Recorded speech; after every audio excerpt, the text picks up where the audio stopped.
राजस्थान के राज्यपाल श्री हरिभाऊ बागड़े जी, यहां के लोकप्रिय मुख्यमंत्री श्री भजनलाल जी शर्मा, राजस्थान सरकार के मंत्रीगण, सांसदगण, विधायकगण, इंडस्ट्री के साथी, विभिन्न एम्बेसडर्स, दूतावासों के प्रतिनिधि, अन्य महानुभाव, देवी और सज्जनों, राजस्थान की विकास यात्रा में आज एक और अहम दिन है। देश और दुनिया से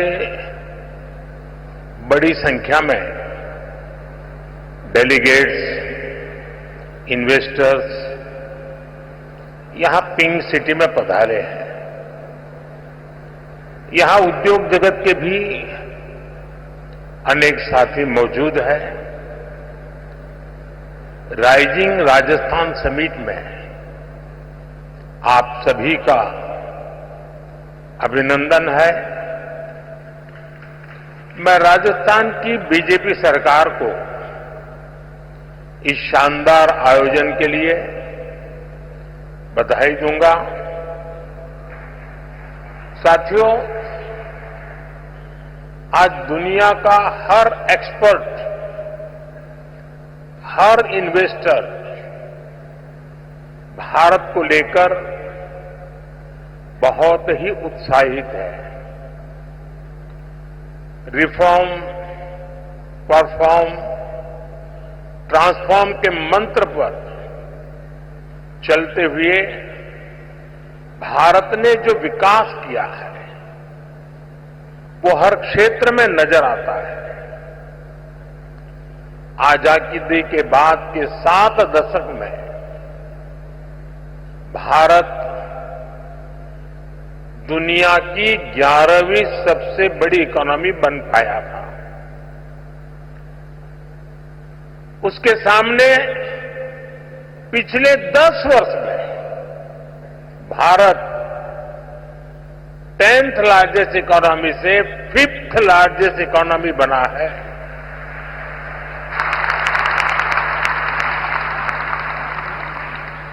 बीते 10 वर्षों में भारत ने अपनी इकोनॉमी की साइज करीब करीब डबल किया है। बीते 10 वर्षों में भारत का एक्सपोर्ट भी करीब करीब डबल हो गया है। 2014 से पहले के दशक की तुलना में बीते दशक में एफडीआई भी 2 गुना से अधिक हुआ है। इस दौरान भारत ने इंफ्रास्ट्रक्चर का खर्च करीब 2 ट्रिलियन रुपए से बढ़कर 11 ट्रिलियन तक पहुंचा दिया है। साथियों, डेमोक्रेसी, डेमोग्राफी, डिजिटल डेटा और डिलीवरी की पावर क्या होती है,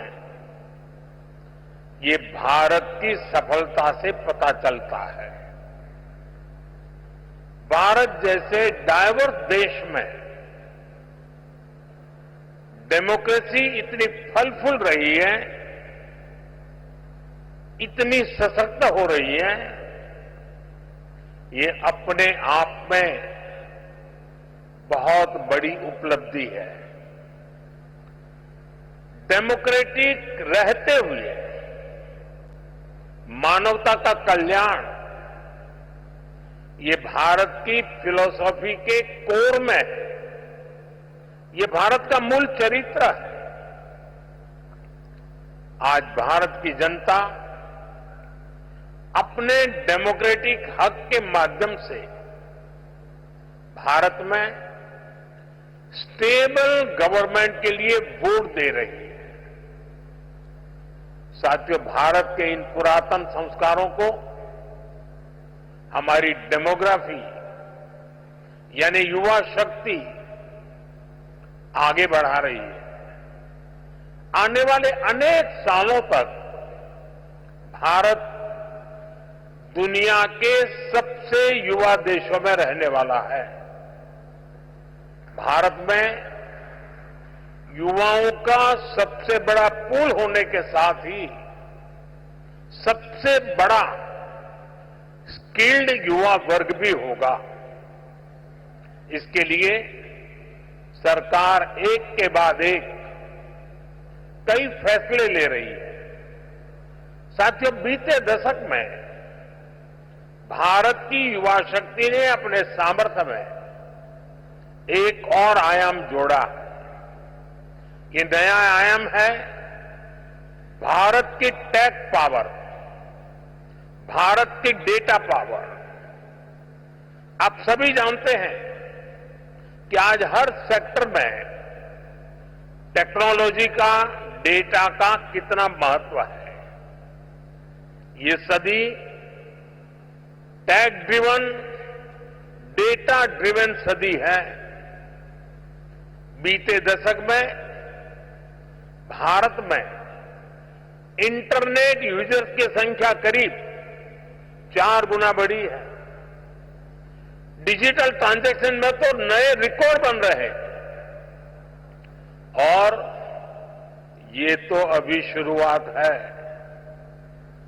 भारत दुनिया को डेमोक्रेसी, डेमोग्राफी और डेटा की असली ताकत दिखा रहा है। भारत ने दिखाया है कि कैसे डिजिटल टेक्नोलॉजी का डेमोक्रेटाइजेशन हर क्षेत्र, हर वर्ग को फायदा पहुंचा रहा है। भारत का यूपीआई, भारत का बेनिफिट ट्रांसफर स्कीम सिस्टम,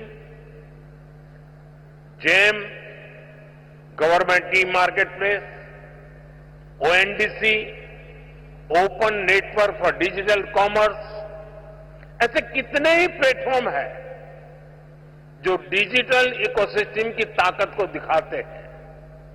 इसका बहुत बड़ा लाभ और बहुत बड़ा प्रभाव हम यहां राजस्थान में भी देखने जा रहे हैं। मेरा हमेशा से विश्वास रहा है, राज्य के विकास से देश का विकास। जब राजस्थान विकास की नई ऊंचाई पर पहुंचेगा तो देश को भी नई ऊंचाई मिलेगी। साथियों, क्षेत्रफल के हिसाब से राजस्थान भारत का सबसे बड़ा राज्य है और राजस्थान के लोगों का दिल भी उतना ही बड़ा है।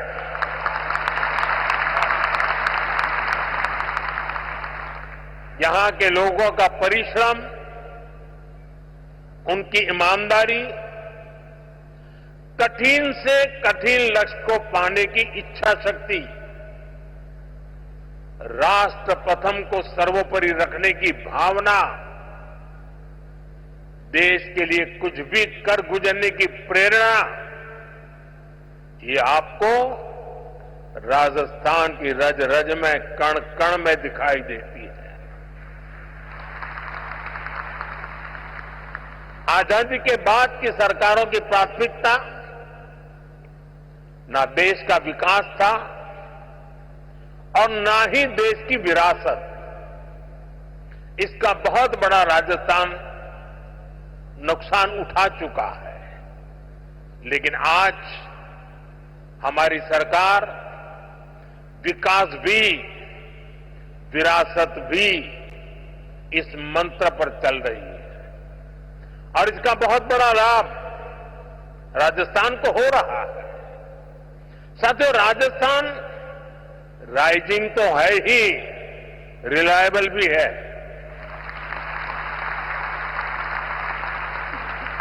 राजस्थान रिसेप्टिव भी है और समय के साथ खुद को रिफाइन करना भी जानता है। चुनौतियों से टकराने का नाम है राजस्थान। नए अवसरों को बनाने का नाम है राजस्थान। कल्याण हो, किसान कल्याण हो, युवा के लिए प्रशंसनीय है। गरीब कल्याण हो, किसान कल्याण हो, युवा के लिए नए अवसरों का निर्माण हो, सड़क, बिजली, पानी के काम हो। राजस्थान में हर प्रकार के विकास, उससे जुड़े हुए सारे कार्य तेजी से हो रहे हैं। शानदार काम करके दिखाया है। कुछ ही दिन में राज्य सरकार अपने 1 साल भी पूरे करने जा रहा है। भजनलाल जी जिस कुशलता और प्रतिबद्धता के साथ राजस्थान के तेज विकास में जुटे हैं, वो प्रशंसनीय है। गरीब कल्याण हो, किसान कल्याण हो, युवाओं के लिए नए अवसरों का निर्माण हो, सड़क, बिजली, पानी के काम हो। राजस्थान में हर प्रकार के विकास, उससे जुड़े हुए सारे कार्य तेजी से हो रहे हैं। क्राइम और करप्शन को कंट्रोल करने में जो तत्परता यहां सरकार दिखा रही है, उससे नागरिकों और निवेशकों में नया उत्साह आया है। साथियों, राजस्थान के राइज को और ज्यादा फील करने के लिए राजस्थान के रियल पोटेंशियल को रियलाइज करना बहुत जरूरी है। राजस्थान के पास नेचुरल रिसोर्सेज का भंडार है। राजस्थान के पास आधुनिक कनेक्टिविटी का नेटवर्क है। एक समृद्ध विरासत है। एक बहुत बड़ा लैंडमार्क है और बहुत ही समर्थ युवा शक्ति भी है। यानी रोड से लेकर रेलवे तक, हॉस्पिटैलिटी से हैंडीक्राफ्ट तक, फार्म से लेकर फोर्ट तक, राजस्थान के पास बहुत कुछ है। राजस्थान का ये सामर्थ्य राज्य को इन्वेस्टमेंट के लिए बहुत ही एट्रैक्टिव डेस्टिनेशन बनाता है।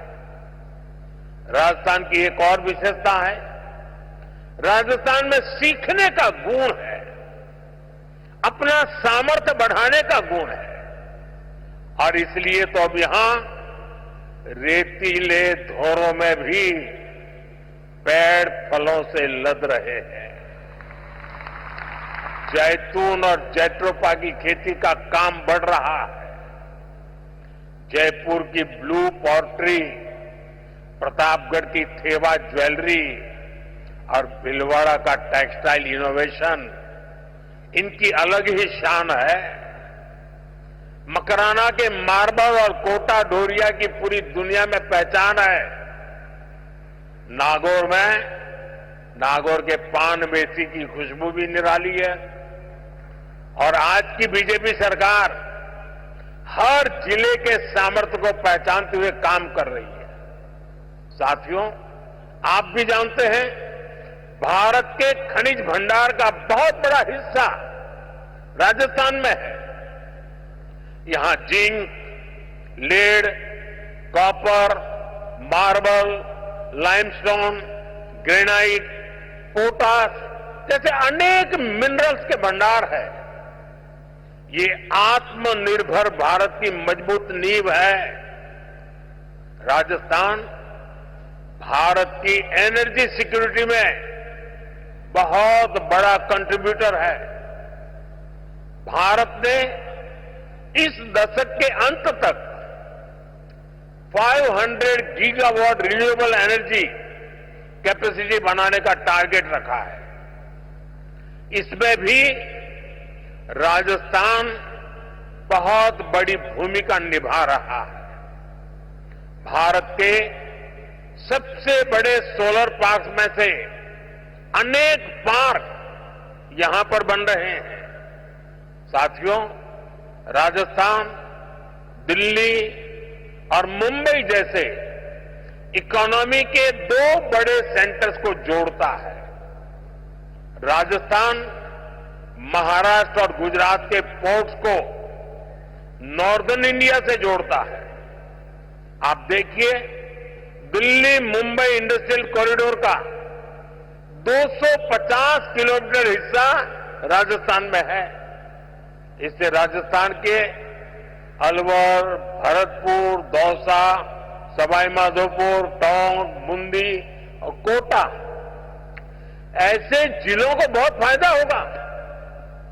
डेडिकेटेड फ्रेट कॉरिडोर जैसे आधुनिक रेल नेटवर्क का 300 किलोमीटर हिस्सा राजस्थान में है।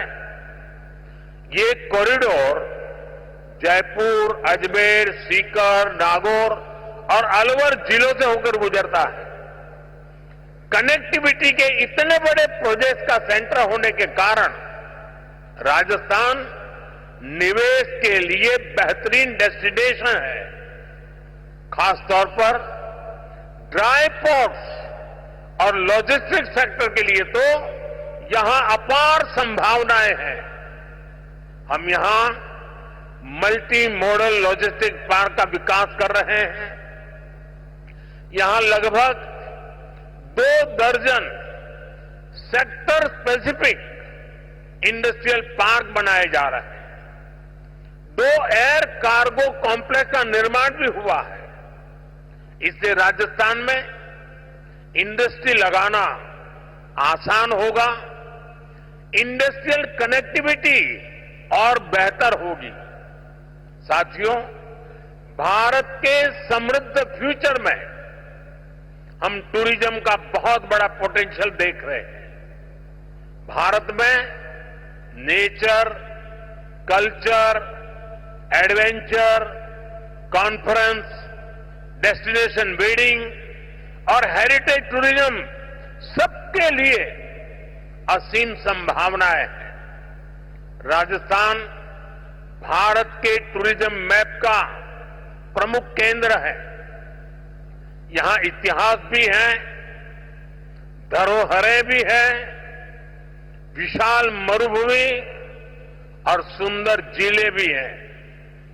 यहां के गीत, संगीत, खान पान, उसके लिए तो जितना कहे उतना कम है। टूर, ट्रैवल और हॉस्पिटैलिटी सेक्टर को जो चाहिए वो सब राजस्थान में है। राजस्थान दुनिया के उन चुनिंदा स्थानों में से एक है जहां लोग शादी ब्याह, जीवन के पलों को यादगार बनाने के लिए राजस्थान आना चाहते हैं। राजस्थान में वाइल्ड लाइफ टूरिज्म का भी बहुत अधिक स्कोप है। रणथंभौर हो, सरिस्का हो, मुकुंदरा हिल्स हो, केवलादेव हो, ऐसे अनेक स्थान हैं जो वाइल्ड लाइफ को पसंद करने वालों के लिए स्वर्ग है। मुझे खुशी है कि राजस्थान सरकार का अपने टूरिस्ट डेस्टिनेशंस, हेरिटेज सेंटर्स को बेहतर कनेक्टिविटी से जोड़ रही है। भारत सरकार ने लगभग अलग अलग थीम सर्किट से जुड़ी योजनाएं भी शुरू की है। 2014 से 2014 के बीच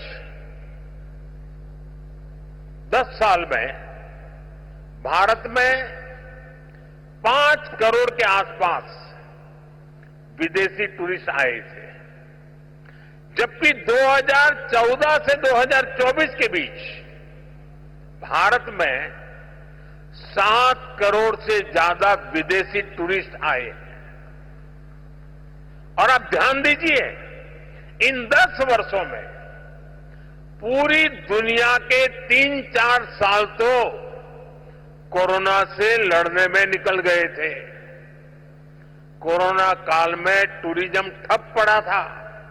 इसके बावजूद भारत में आने वाले टूरिस्ट की संख्या इतनी ज्यादा बढ़ी है, भारत ने अनेक देशों के टूरिस्ट को ई वीजा की जो सुविधा दी है, उससे विदेशी मेहमानों को बहुत मदद मिल रही है। भारत में आज डोमेस्टिक टूरिज्म भी नए रिकॉर्ड बना रहा है। उड़ान योजना हो, वंदे भारत ट्रेनें हो, प्रसाद स्कीम हो, इन सभी का लाभ राजस्थान को मिल रहा है। भारत के वाइब्रेंट विलेज जैसे कार्यक्रमों से भी राजस्थान को बहुत फायदा हो रहा है। मैंने देशवासियों से मेड इन इंडिया का आह्वान किया है। इसका फायदा भी राजस्थान को होना तय है। राजस्थान में heritage tourism, film tourism, eco tourism, rural tourism, border area tourism, इसे बढ़ाने की अथाह संभावनाएं हैं। इन क्षेत्रों में आपका निवेश राजस्थान के टूरिज्म सेक्टर को ताकत देगा और आपका बिजनेस भी बढ़ाएगा। साथियों, आप सभी ग्लोबल सप्लाई और वैल्यू चेन से जुड़ी चुनौतियों से परिचित है। आज दुनिया को एक ऐसी अर्थव्यवस्था की जरूरत है जो बड़े से बड़े संकट के दौरान भी मजबूती से चलती रहे, उसमें रुकावटें ना आए। इसके लिए भारत में व्यापक मैन्युफैक्चरिंग बेस का होना बहुत जरूरी है। ये सिर्फ भारत के लिए ही नहीं, बल्कि दुनिया की इकोनॉमी के लिए भी आवश्यक है। अपने इसी दायित्व को समझते हुए भारत ने मैन्युफैक्चरिंग में आत्मनिर्भरता का एक बहुत बड़ा संकल्प लिया है। भारत अपने मेक इन इंडिया प्रोग्राम के तहत लो कॉस्ट मैन्युफैक्चरिंग पर बल दे रहा है। भारत के पेट्रोलियम प्रोडक्ट्स, भारत की दवाएं और वैक्सीन, भारत का इलेक्ट्रॉनिक सामान, इसमें भारत की रिकॉर्ड मैन्युफैक्चरिंग से दुनिया को बहुत बड़ा फायदा हो रहा है। राजस्थान में से भी बीते वर्ष करीब करीब 84,000 करोड़ रुपए का एक्सपोर्ट हुआ है, 84,000 करोड़ रुपीस। इसमें इंजीनियरिंग गुड्स, जेम्स और jewellery, textiles, handicraft, agro food products भी शामिल है। साथियों, भारत में मैन्युफैक्चरिंग बढ़ाने में पीएलआई स्कीम का रोल भी लगातार बढ़ता जा रहा है। आज इलेक्ट्रॉनिक्स, स्पेशलिटी स्टील, ऑटोमोबाइल्स और auto components, solar PV, pharmaceutical drugs, इन सेक्टर्स में बहुत अधिक उत्साह है। पीएलआई स्कीम के कारण करीब 1.25 लाख करोड़ रुपए का इन्वेस्टमेंट आया है। करीब 11 लाख करोड़ रुपए के प्रोजेक्ट बने हैं और एक्सपोर्ट में 4 लाख करोड़ रुपए की बढ़ोतरी हुई है। लाखों युवाओं को नए रोजगार भी मिले हैं। यहां राजस्थान में भी ऑटोमेटिव और ऑटो कंपोनेंट इंडस्ट्री का अच्छा बेस तैयार हो चुका है। यहां इलेक्ट्रिक व्हीकल मैन्युफैक्चरिंग के लिए बहुत संभावनाएं हैं। इलेक्ट्रॉनिक्स मैन्युफैक्चरिंग के लिए भी जो जरूरी इंफ्रास्ट्रक्चर की जरूरत है, वो भी राजस्थान में उपलब्ध है। मैं सभी निवेशकों से आग्रह करूंगा, इन्वेस्टर से आग्रह करूंगा, राजस्थान के मैन्युफैक्चरिंग पोटेंशियल को भी जरूर एक्सप्लोर करें। साथियों, राइजिंग राजस्थान की बहुत बड़ी ताकत है एमएसएमईज। एमएसएमई के मामले में राजस्थान भारत के टॉप 5 राज्यों में से एक है। यहां इस समिट में एमएसएमई पर अलग से एक कॉन्क्लेव भी होने जा रहा है। राजस्थान के 27 लाख से ज्यादा छोटे और लघु उद्योगों में काम करने वाले 50 लाख से ज्यादा लोग राजस्थान के भाग्य को बदलने का सामर्थ्य रखते हैं। मुझे खुशी है कि राजस्थान में नई सरकार बनते ही कुछ ही समय में नई एमएसएमई पॉलिसी लेकर आ गई। भारत सरकार भी अपनी नीतियों और निर्णयों से एमएसएमई को लगातार मजबूत कर रही है। भारत के एमएसएमई सिर्फ भारत ही नहीं बल्कि ग्लोबल सप्लाई और वैल्यू चेन को सशक्त करने में बड़ी भूमिका निभा रहे हैं। हमने कोरोना के दौरान देखा जब दुनिया में फार्मा से जुड़ी सप्लाई चेन क्राइसिस में आ गई तो भारत के फार्मा सेक्टर ने दुनिया की मदद की। ये इसलिए संभव हुआ क्योंकि भारत का फार्मा सेक्टर बहुत मजबूत है। ऐसे ही हमें भारत को बाकी प्रोडक्ट्स की मैन्युफैक्चरिंग का बहुत स्ट्रांग बेस बनाना है और इसमें हमारे एमएसएमई का बड़ा रोल होने जा रहा है। साथियों, हमारी सरकार ने एमएसएमई की परिभाषा बदली है ताकि उन्हें ग्रोथ के और अधिक अवसर मिल सके। केंद्र सरकार ने करीब 5 करोड़ एमएसएमई को फॉर्मल इकोनॉमी से जोड़ा है। इससे इन उद्योगों के लिए एक्सेस टू क्रेडिट आसान हुआ है। हमने एक क्रेडिट गारंटी लिंक्स स्कीम भी चलाई है। इसके तहत छोटे उद्योगों को करीब 7 लाख करोड़ रुपए की मदद दी गई है। बीते दशक में एमएसएमई के लिए क्रेडिट फ्लो 2 गुना से अधिक बढ़ चुका है। साल 2014 में जहां ये करीब 10 लाख करोड़ रुपए होता था, आज ये 22 लाख करोड़ रुपए से ऊपर जा चुका है। इसका राजस्थान भी बहुत बड़ा लाभार्थी रहा है। एमएसएमई की ये बढ़ती ताकत राजस्थान के विकास को एक नई ऊंचाई पर ले जाएगी। साथियों, हम आत्मनिर्भर भारत के नए सफर पर चल चुके हैं।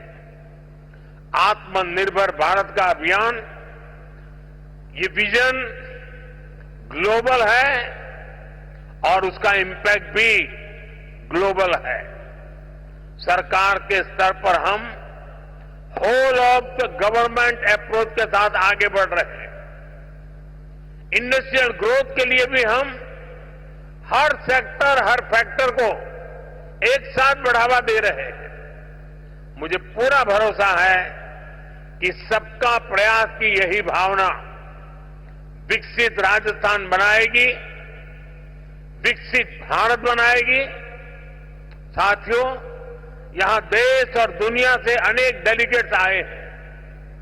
बहुत सारे साथियों की ये पहली भारत यात्रा होगी। हो सकता है राजस्थान की भी उनकी पहली यात्रा हो।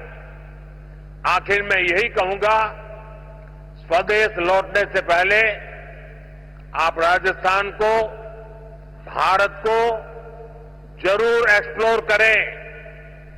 राजस्थान के रंग बिरंगे बाजारों का शॉपिंग एक्सपीरियंस, यहां के लोगों की जिंदा दिली, ये सब कुछ आप कभी भी नहीं भूलेंगे। एक बार फिर सभी निवेशकों को राइजिंग राजस्थान के संकल्प को, आप सभी को बहुत बहुत शुभकामनाएं। धन्यवाद।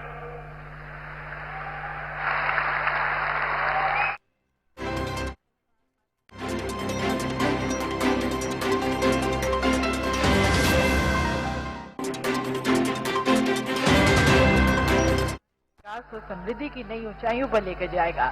बहुत बहुत धन्यवाद प्रधानमंत्री जी, हमारे प्रवासी राजस्थानियों से भी अपनी मन की बात कहने का। धन्यवाद प्रधानमंत्री जी।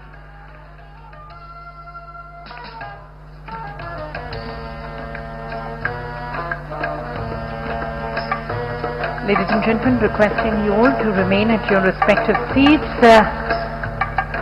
and wait for the next